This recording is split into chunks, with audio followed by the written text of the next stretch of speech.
I was already a little skeptic about Mr. Chad here. I heard girls, talk about him a little bit, how, he was fine and he could sing and all this. So I assumed, that you was out here in these streets. And I ain't really want no parts of that, you know what I'm saying? Because that's just not how I roll. Hallelujah. Okay, no. Oh, thank you, Lord. Let the church say yeah. Yeah, yeah, yeah. No. Hallelujah. No. Hallelujah. I feel like... Gosh, I'm so sick of you.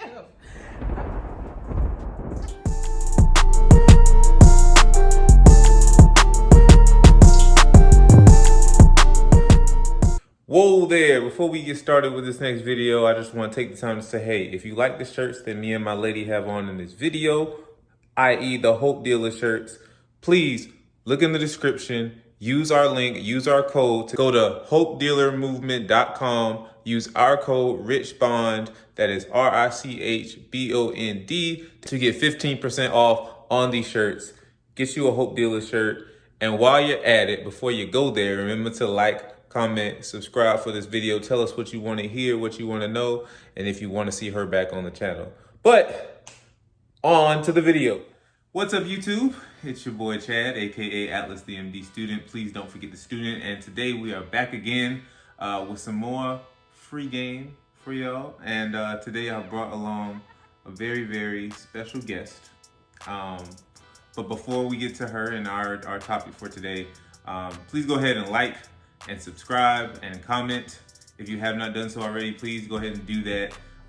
We have a lot of great videos already on the channel, so please look at those. But definitely subscribe, comment, and like, especially if you like what you see today, because we got some good stuff, right? So who we have here today is my girlfriend, Aaliyah, and a very well-requested video. Since I started the channel, everybody has wanted to know what is it like to be in such a blissful relationship, with an individual like myself, and she is here today to tell y'all how her life has been blessed for the last 3 and over 3.5 years. She has been walking in the light with me. So why don't you go ahead and introduce yourself to them and tell them just how God, how you have been blessed for the past 3.5 years. You must be stopped. Well, first I'm gonna introduce myself. All right, so hey y'all, I'm Aaliyah, and I am a second-year clinical mental health student at Winfield University in the Counseling and Development program. So, like I said, I'm originally from Sumter, South Carolina, if I haven't ever mentioned that. Where are you originally from? I am originally from a very, very small town in Mississippi called Rosedale. And what's the closest city that people recognize? Oh, we're not doing this. Oh. She's country. Then, how did we meet? Yeah, so definitely both of us went to Clemson, and honestly, we see each other around because we were both Greeks. We kind of saw each other a little bit, but we didn't really know each other. Tell the story right, because you tell the story wrong. Tell the story correctly. Anyways, a friend of mine at the time, I was friends with Morgan. She always said she kind of had a brother, but we never knew who she was really talking about. We never really cared. And then one day she pulled me aside in the library and she was like, oh, you should talk to my brother. And I was like, who's your brother? I don't know who you're talking about. And she was like, oh, Chad Richardson. I was like, okay. So I told her that she could give him my number. Now, from there, I'll take over the story. Oh, I'm sure you will. Because you know it. So, I'm sure you will. Players, y'all know what we do. So, I couldn't allow her. You already told your side. Let me tell my side. Oh. So, like a player, y'all know how we roll. So, Morgan does the same thing for me. She's like, you should talk to my friend Lee. I'm like, okay, cool. And so, she gives me, I told her, I said, you know what? Just give her my number and we'll go from there. But then she comes back like a day later, like, no, Aaliyah said you take her number because she's not doing that. I said, oh.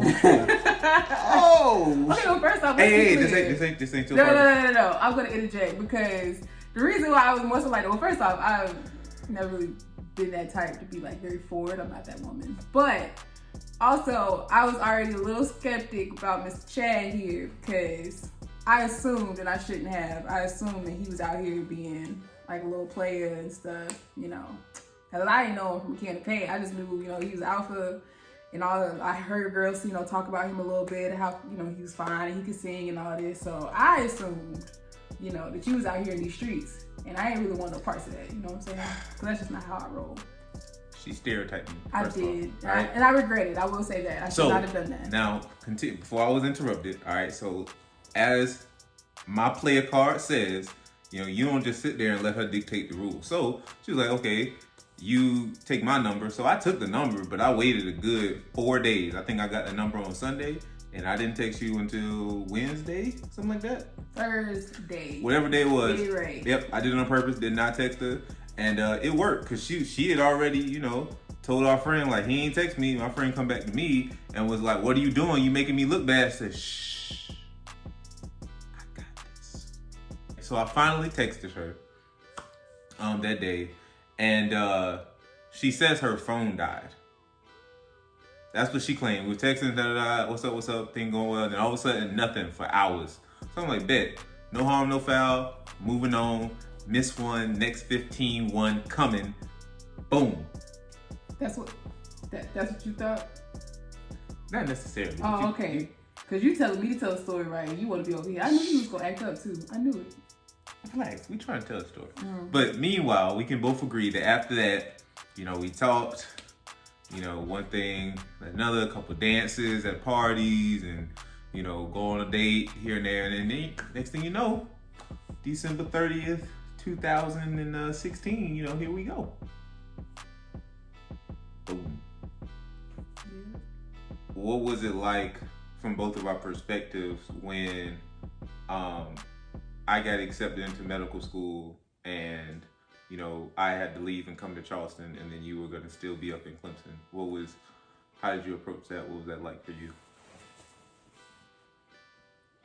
Well, I would say like my initial was definitely excitement. So I was excited for you because I know it was something we talked about so much. So I was like really happy to see, you know, things start to play out. It's kind of like that, then that delayed reaction of like, oh shoot, wait. Oh, that's 4 hours away. Like, oh, wait a minute, you know. And that was going to be significantly different than our entire relationship really at that point for the most part. Of always being right there with each other. We even lived across the street from each other at the time that he got accepted into grad school. So literally like that dynamic was gonna shift in so many different ways. But I felt confidence in the foundation that we built, but it was just really sad to know that like my best friend wasn't gonna always be like readily accessible anymore. Yeah, I think for me, it's like you said, it's a major life event, so I'm not like readily thinking about the distance that we're gonna be apart. I'm thinking about like, okay, we're gonna make this work, it's gonna happen because this is something I have to do regardless. And when I left, I remember one of the most important things was just like understanding like, oh, we really have to like find ways to visit each other, and because like for the first year we were together, like we never had to worry about those kinds of things. So trying to figure out like how we're gonna visit each other. Am I always gonna be in class? Am I not? So for me, I feel very confident that we can work it out, like work through the distance part of it, but I don't really know what's ahead of me in medical school. I hear it's a lot of time consuming. So I don't want to promise you certain things that I can't follow up on because I have absolutely no idea what's in front of me, and all I hear is horror stories. So for those of you kind of starting medical school or starting a grad program and you're just like, what do I do? You just gotta try it out. Like you gotta try it out. You gotta be confident in the fact that like you can make it work. It's gonna take some sacrifice, but you know, you can't promise things that are unknown at that point in time. So that was how I started with the distance, just this like blind faith that we would, you know, figure it out as we went. A little deeper. What's the hardest part about just 2 parts? What's the hardest part about the distance? And then what's the hardest part about having a significant other in medical school? So when he first started med school, I was finishing up my undergrad at Clemson, so I was 4 hours away. But my last semester was so busy and so hectic. I was literally always on go. And so that made it a little easier. But I've also never really been much of a phone person, so I struggled, I would say. And even after I graduated and I got a job and I was working and I was closer because I was in Columbia, I just struggle with the phone, y'all. I just do not like talking on the phone. So she's gotten much better. I have. But she is the person to where like you ask her a question and she don't answer you. Like you like if you're a person with somebody and we're talking, you can see their nonverbal communication. So you say something like, you can see that. She for some reason thinks that on the phone I can see her head nod. So I would ask her something and hear nothing back. Or I would ask her something and she would completely be like not there. Like yeah.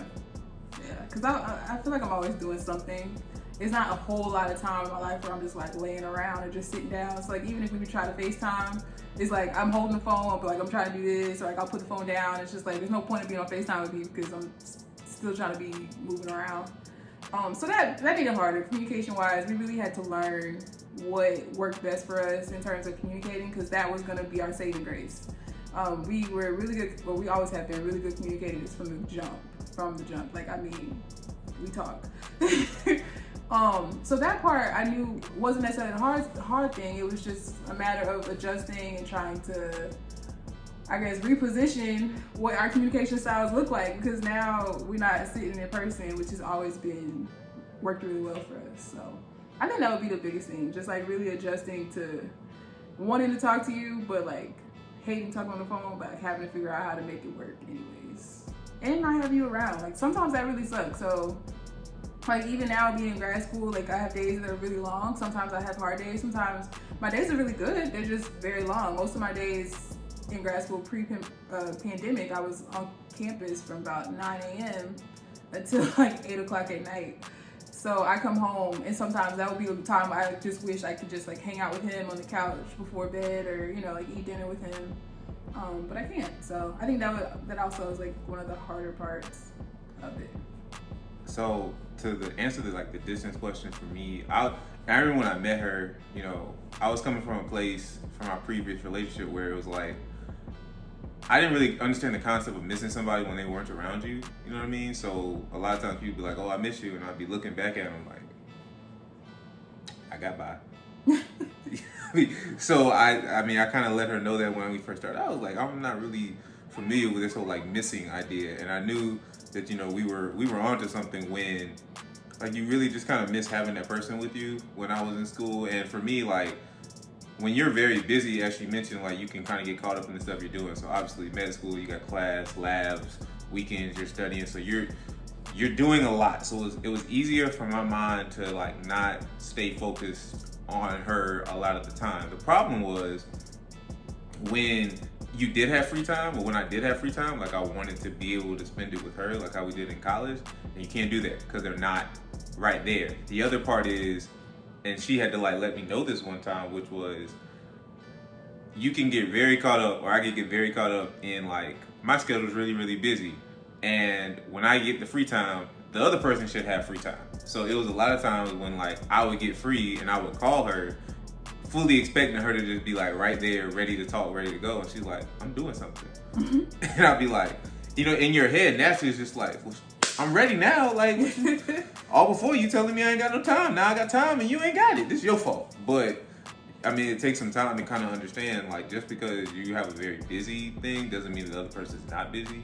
And just because you're ready now doesn't mean like they're always going to be ready. So yeah, getting used to that aspect of it, of just like, when you do have time, you can get lonely, and it's not the other person's fault when they're not busy, when you are busy, and you are busy when they're not.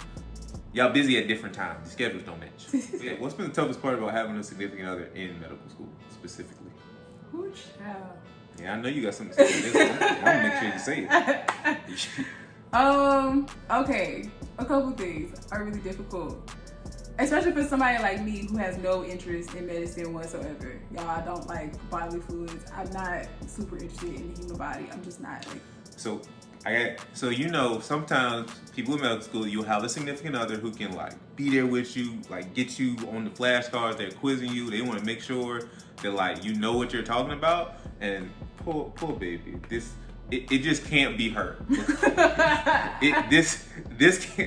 It can't be her because like she cannot stand the blood and everything it's not her ministry. So But I do enjoy being like your practice patient. Yeah, like when you need some bones to move around and everything do all that, outside of the body we can do. you. So Yeah. I need to do a physical exam on her. Like she's the best kind. But if I got to explain what's going on inside of her, and she got to no. Yeah. She tried though. Blood pressure, you do all that. Yeah. We good. We can talk about that. If you want me to do some flashcards, I can do some flashcards. No. But you use an app anyway, so you don't need it. No, but you couldn't even do flashcards because like I can't pronounce the words. But when I would try to explain to you what that flashcard means, you would be like, "Oh, why would you want to do that?" So no. That was hard. Let's see what else. Of course, the time thing is hard. He's always studying. It seems like sometimes. And not only is he always studying, but y'all know he's into everything he can get his hands on. So not only was I competing for his time with med school, my own stuff, but I'm now also competing with all these other people that he is thoroughly involved with. But that's also one of the things I love about him. So like I'm still proud of him. But that also made it harder because now we have even less time that we can dedicate to each other. I think you kind of hit a point where you was like you didn't really know if you could do this like that forever, if that makes sense. Right. Like I think it felt like for you, the way that you described it to me, like you were she sat me down one day and her words were like, "Babe." I don't even sound like that. That's how you sound. I don't sound like that. "Babe, I just don't like medical school. I don't like it." And she thought I was gonna be so upset with her. I just laughed in her face. One, because I was like, you ain't even in it, first of all. But I saw what she meant. Like, she was talking about how like felt like all we was talking about, and I was really involved, and things were going well for me in school and everything. But with that, it was consuming. It was consuming, and on her end, feeling like, well, where do I fit into this? Like she said, and like, how long is this going to last? Yeah.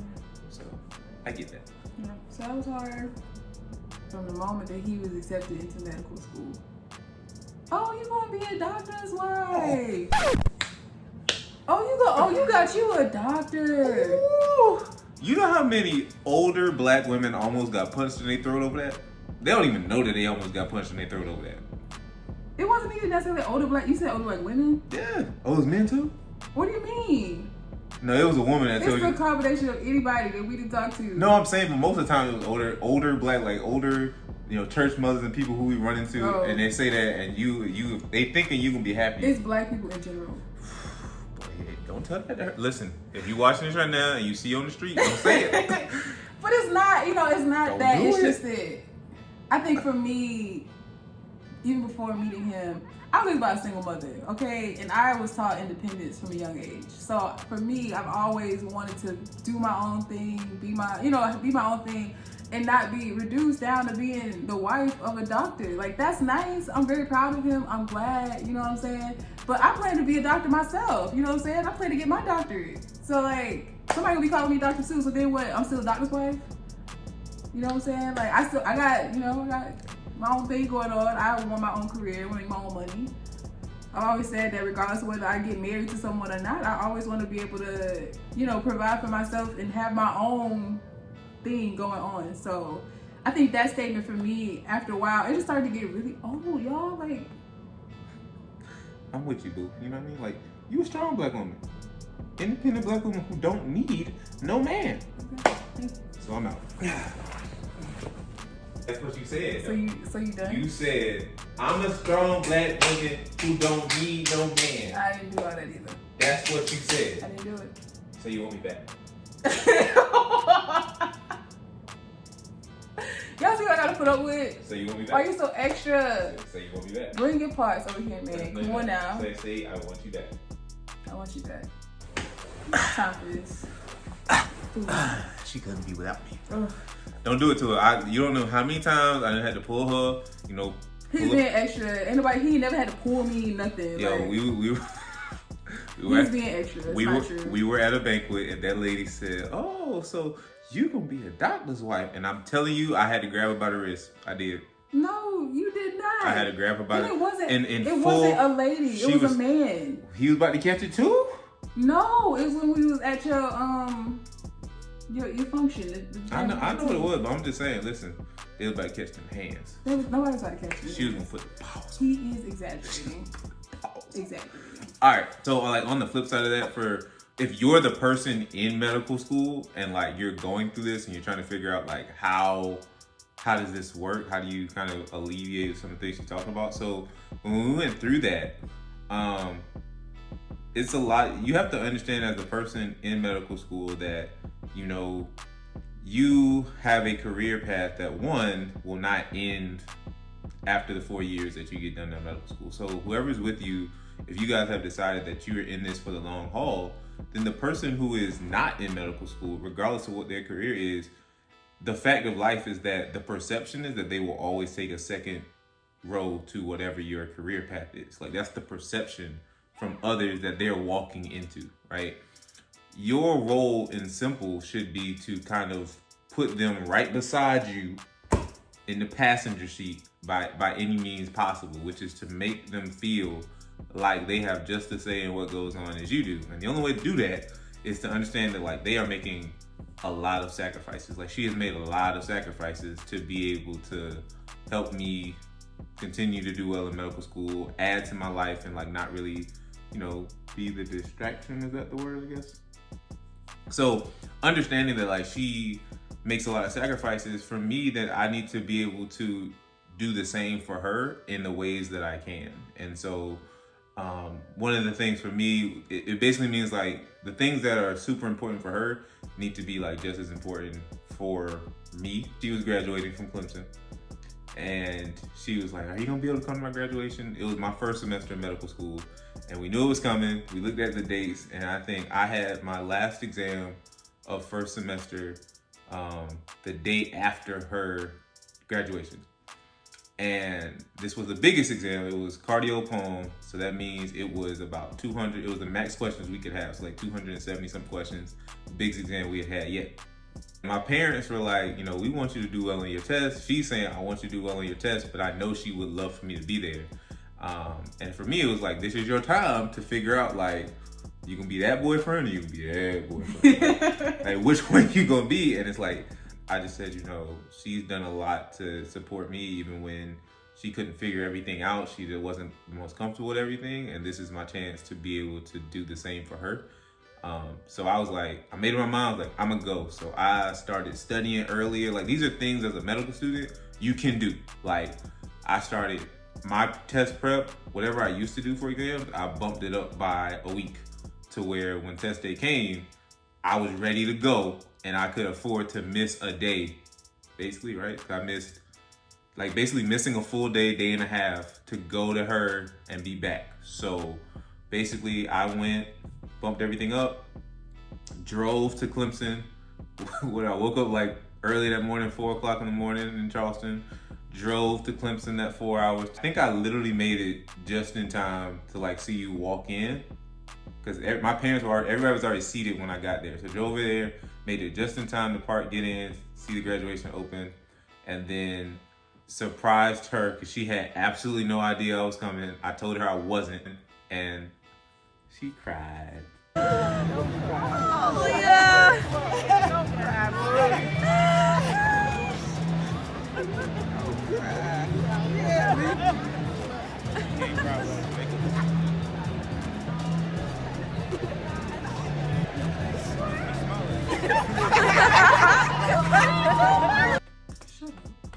Right, so just drove back to Charleston that night and woke up, took my exam the next morning, and people, you probably like, dang, did you pass it? That was actually the highest exam score I had to that point. So it's very much so possible. You just have to, you know, be willing to sacrifice, like be willing to truly sacrifice in order to make things work. She talks about me being involved a lot, and that is very, very true.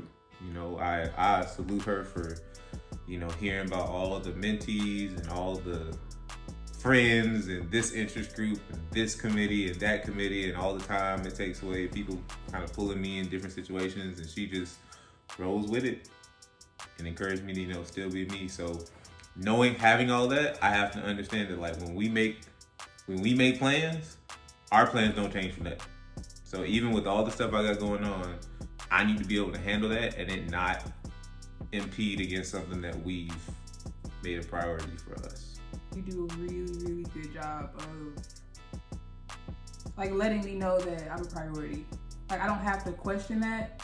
And I think the way that we communicate, I think, helps that, because I feel comfortable to be vocal when I feel like, you know, something isn't going well or something is bothering me, or if I don't like how something's going. And he always like makes the effort to show that, like, okay, let's try to fix this thing, especially if it's something that he can control on his part. He shows the effort, and I think that makes a really big difference, because I know, like, I just have safety and like comfort in the fact that, like, okay, we're gonna be good no matter what, because he's gonna keep trying. He's always gonna try. So. Okay. I think that's really the case. Like, you have to show each other that you're trying. I know for me personally, like, even when we're trying to work out things in our relationship, like things I've told you that bother me, and I'm okay with the fact that we have a struggle. I think as long as I see that you're trying, that's when I know, like, okay, I can have patience with her. But if she was like, if I told her something and she didn't, like, there's no progress whatsoever, you know, later on, it's like, well, dang, I thought you liked me. Having someone who understood, supported, and tried, like, was just, it was enough for me to say, like, this is exactly where I'm supposed to be. So it didn't matter if there were like bumps in the road, like they were just minor bumps. It was like them little speed bumps that you can still do like 35 over and they don't break your frame. Like, I don't think you're supposed to do 35 over. Well, we do it anyway. Alright? But it was those. It wasn't them speed bumps where you do that and your car break down. So stuff like that. But what do you enjoy most about us or me, however you answer that? Let's see. Most? Like, I gotta pick one thing? No, I mean, you can talk about a couple, but I'm saying, like, you know. I think I just love how natural we are. We are absolutely, like, we're best friends, like, best friends. I love the fact that we push each other, and he pushes me in ways that sometimes I don't even know I need to be pushed. And I love that the support that we have for each other. I love that I am 1,000% myself.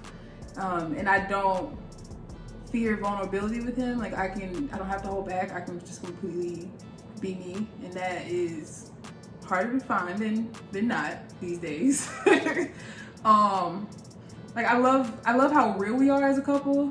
Like, what you see us post, like what you see on social media, like, we are actually that happy. Time out. What's GD post on social media? Shut up. When we do post and we look happy, that's actually how it is behind closed doors. Oh, she's horrible at social media. I am horrible at social media. I'm just not, whatever. But yeah, so I love that, you know, what we put out there and how we are around other people. When the doors, like behind closed doors, we're also like very much so like that. And so that was really nice. And I love that he pushes me in ways that I don't even know I need to be pushed. To y'all, hey, push out the way. He's so aggravating. Anyways, and that was I think that was a big thing about us getting together. I really felt like God specifically placed him in my life at the time that he did on purpose. Like, the way he did was, I didn't even realize I didn't realize how much I needed him. And I think that's what made it even more scary when we got together, because I don't really like needing people. That's like not my thing. I'm very independent. So yeah, that was very different for me. But the more that we grew, the more that our relationship developed, the more I was like, oh snap, like this is actually really great. And when necessary, I get to push him too, and push him to be better, and in different ways. Sometimes I'm pushing him and I don't even know I'm pushing him. So I love that we make each other better and we make each other really happy. Right? I don't want to speak for you. I feel like I make you happy. Huh? You talking to me? Let me tell my own story. You trying to prompt me.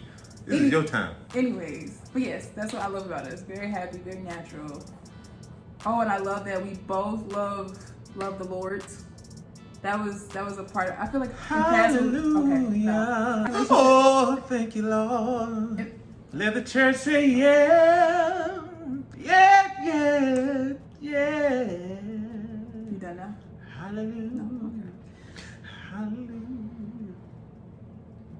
I feel like gosh, I'm so sick of you. I can pray with him. We have, our special quarantine, have our, praise and worship in the house. And I can go to church with him, and like, it's a blessing. I really love it. So. Oh. Whatever. What I love most about her, she can cook. What? She make good chicken. What? Dude. Okay. Gosh. So likewise, when I met her, I was really open to just meeting someone that could understand me for me. I think that's always been a big part. Part of the reason why, for me, finding somebody else compatible is because there's a lot of things that I have interest in, a lot of things that I have passions in, and a lot of the times I just felt like people who were interested in me or like me or I had talked to were more interested in the things that I could do, and not necessarily the things that were most important to me or made me who I was. So I think when I met her, and even now to this day, and I've had to question and be like, dang, do you even like it when I sing to you? You know what I mean? Like, do you even like the way like I look or something? Like all those like superficial things that like typically make your person of the opposite sex go crazy. Like for her, it's hard to tell if that's ever the case. And it catches. Wait, what? Yeah. What do you mean? Like you don't be caring. Like when you talk about singing and stuff, like that didn't bother you. What, you wanted me to be like, oh my God! That's what you wanted? I'm not saying. Can I get to my point? Did I interrupt you? Yes, actually you did. Hush. What? You actually Goodness, did. you not even letting me. Goodness. What I'm saying is like the connection we had from the beginning was a lot deeper than anything that was like on the superficial level. Like when we met, we were just up talking for hours. I really can't tell you what we was talking about that long, because out of all the time we was talking, we should have known each other up and down, but we would just talk for hours and just 3 o'clock in the morning. Just always 5 connect. o'clock in the morning. Just always connected, just from just the vibe that we had with each other. And so that was just kind of the initial. I remember telling my friend after she introduced me to her and all that, I was like, she was like, what do you think? What's going on? I'm like, I don't really know, but I like him. Like that's all I can tell her. And I just went with that feeling. And even now, how I grew into love was just like the support, like we talk about, the constant reminders, like that she was always gonna like be here for me, and she took time to understand what I enjoyed, what I loved. And then she talks about like being able to push me in ways that she doesn't even recognize, which is, I've always had a harder exterior, didn't necessarily have like the most expressive emotions. Like I care a lot about people, obviously, in my career path, but I would only show it when I wanted to, which is what everybody typically would say, even still to this day, would say like he's really mean sometimes because I pick on everybody. That's what I do, right? But at the same time, like having a lot of mentees, having a lot of people around me that I care about, I knew how to show love and expression to people. But when I met her, she showed me how to show it to everybody at all times, because she has such a big heart. She cares for everybody, and she kind of taught me like, no, like those are your friends. You need to tell them how you feel about them. You should do this because like they matter to you. So her just bringing out the better side of me in all of these ways was something that I hadn't been exposed to, and was great for me, and actually just helped me become a better person overall. So I don't think she necessarily takes credit for that all the time, but I think she should. She was my fun side too, because she was always ready to go do something, go dance and party, and always wanting this new adventure somewhere. I was the like, are you sure we should do this? She's like, come on, let's go. I realized early on, I was like, that's what I needed because I didn't want to live a boring life. So I just strapped on and went in for the ride with her. Both of you being so busy, how do you make sure you have time for one another? We touched on it a little bit, but I helped her work on her communication with her cell phone because she is the person that will, although she has a little Apple Watch that has notifications, she would leave her phone and walk away from it. So if you text her, she would not answer. But she definitely, so we exchanged a lot of text messages to kind of stay in communication. You know, when you're free, calling instead of trying to text messages because you know that one person may fall asleep.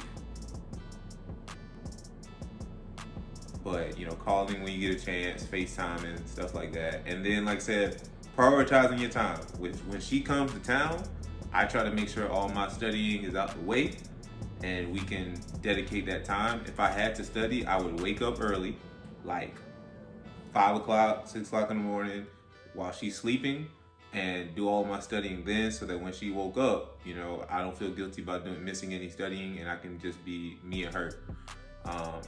Same thing with like friends. Some of the best things I did to help out with that is that obviously I have friends in Charleston.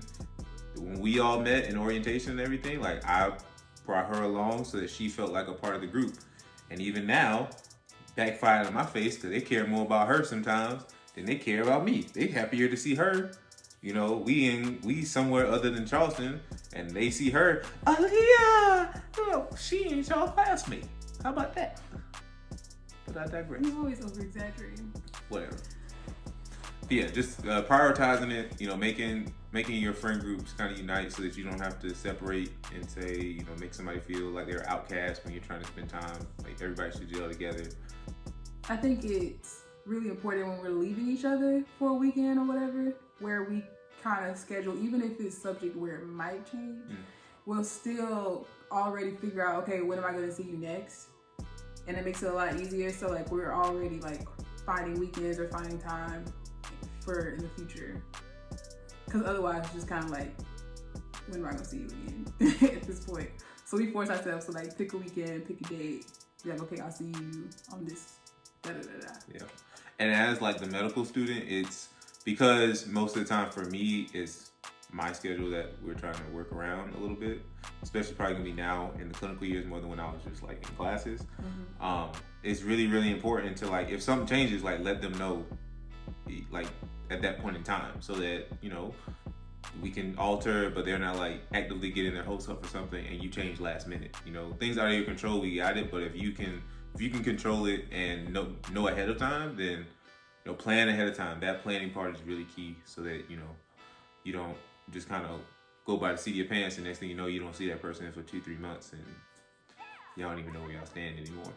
I can see how it can be difficult. But again, it's one of those things where it's all going to be based on your commitment and your foundation. Like, are you going to decide to prioritize this person in your life and make the sacrifices necessary to make it work and be mature enough and understanding enough to understand that like everything will not be peaches and cream. You will not be able to do everything that every couple you see on Instagram and Facebook is doing.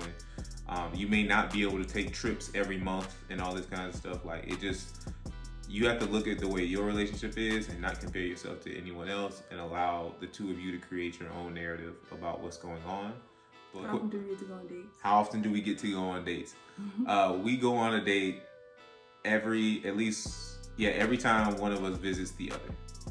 Now this was pre-pandemic. Pre-pandemic, obviously. Pandemic kept us in the house, but we've had some like in-house date night kind of things. But pre-pandemic, anytime either one of us visited each other, we would always take one night and try to go out. One, because Charleston has great restaurants, so trying to visit a different restaurant every time. And then two, she's up here close to Charlotte, so just trying to like, you know, see the town, stuff like that. Food is a big part of our relationship. Food is great, you know. Yeah. I like food, she likes food. We all love food, man. If I can get her to pay, it's wonderful. I know you didn't. Is that you gonna clean that up? I mean, you do pay. That's what I'm saying. You pay a lot. Okay, I thought you were trying to lie to these people and act like I don't. Okay. No. Because we was about to have a problem. No. Because I'd be out here paying. You do. I never said you didn't. Okay, so how do you deal with the like other women kind of thing? Your distance. How do you deal with just the trust factor of like me going into a field where there's not a lot of me, but there's definitely a lot of like other women around? And speaking of like, how did you get adjusted to knowing the like majority of my friends in medical school were women and all that? Like how did that work for you? When it comes to our relationship, I always feel like we're a little different, but the way that we communicate, the foundation that we built, the relationship, I feel very, very secure and very confident in what we have. And I think and he's always done everything, like I said, like the effort that he puts in.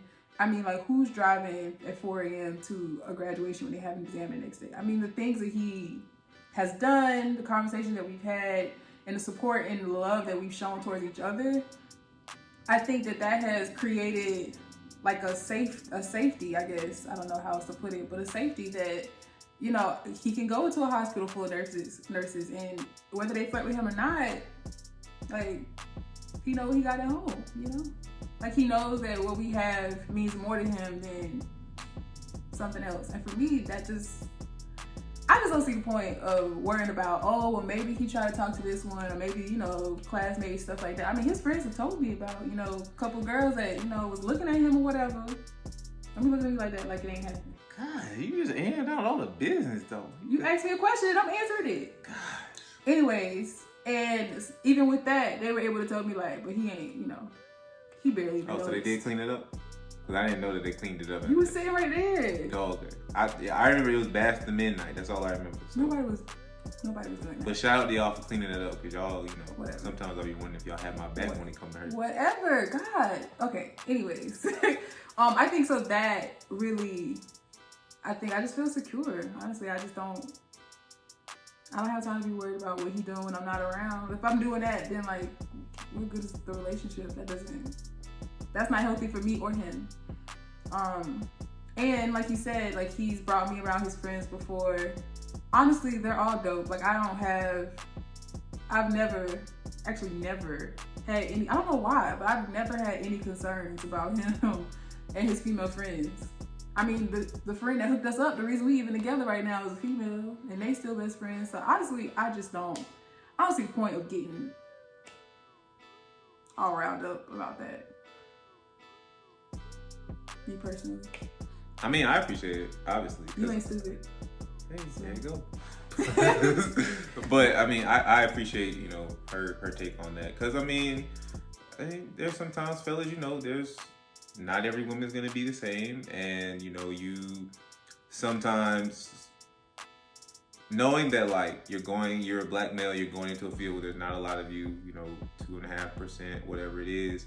And then you're going to be surrounded by women. You're going to be around, you know, other black women of different races, and you know, some will be after you. I mean, a numbers game. Like, you just have to know that. But you also have to understand that, you know, you need to instill that level of security with the person that you're with. So, and I have to always be cognizant of that, because I'm somebody who wants to help as many people as possible, especially through this channel and like through the mentoring that I do, and always reaching out to like students that are still at Clemson and other schools, like always being someone that's willing to help. You have to be cognizant of like just the language that you're using with people, like how your interactions are going, so that you're not leading anybody else on as to like, because you know, everybody in this world is not out to just help. Like, that's just a fact. Everybody in this world is not out to help for just that, like taking it for what it is. So you have to be cognizant of like, you know, you have right intentions, you have boundaries, and you have limits to, you know, how you're communicating with people. So if you can be cognizant of that, if you can be considerate, oh, it's raining. If you can be considerate of just your significant other and their feelings, then you will have no problems. Sometimes guys will hit me up and ask, like, dang, like, what's it really like to be, you know, a male in college? Like, are they really coming at you like that? And it's just like, man, I don't know. I'm not paying attention. Like, you can tunnel vision it. You can, hey, I'm with this one. That's what you need to do. Just I don't know. You stay over there. So yeah, you be alright. So yeah, just keep your eyes on your prize, which is your MD and who you have in your corner. And if you can do that, because I know you can as a man, like if you can do that, you don't have no problems about anybody else popping in, popping out, because that's not where your focus is. So yeah, like I said, comment, like, subscribe. If you made it this far, I appreciate you greatly. Do you appreciate them? Of course. Appreciate everyone. That's so Christ-like of you. Amen. And if you want to see more of this, then like I said, comment, like, subscribe. But until then, it's Atlasthemd student. Please don't forget the student, and we'll see you next time.